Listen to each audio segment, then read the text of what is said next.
తెలంగాణలో 2 ఏళ్ల పరిపాలన కేసీఆర్ రేవంత్ రెడ్డి చూసిండ్రు. అప్పుడు 10 ఏళ్ల పరిపాలన కేసీఆర్ చూసిండ్రు. మరి ఇద్దరి పరిపాలన తేడా ఎట్లా అనిపిస్తుంది? ఏమో ఇక ఆయన ఏం పెట్టలే, ఈయన ఏం పెట్టలే, ఏది రాలేదు, నాకు ఏం పోలేదు.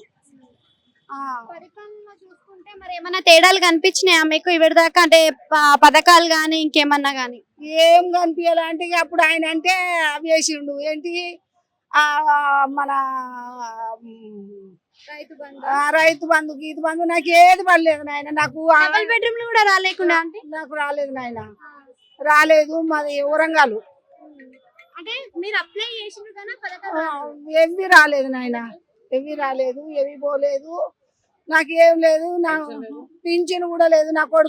నా కొడుకులు నన్ను చూడరు. నేను కష్టానికి పోయేస్తా, గుళ్ళలకు దానికి దీనికి పోతా. 5 పైసల బిల్ల ఇయ్యలేదు మరి వరంగల్.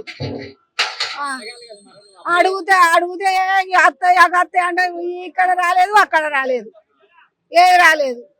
మన ఒక ఆధార్ కార్డు ఉన్నది, మళ్ళా మొన్న రేషన్ కార్డు పెడితే వాళ్ళు ఇయ్యలేదు. ఇవన్నీ నేనేం చేయాలి? చూసి ఇక కష్టం చేసుకొని తింటాను.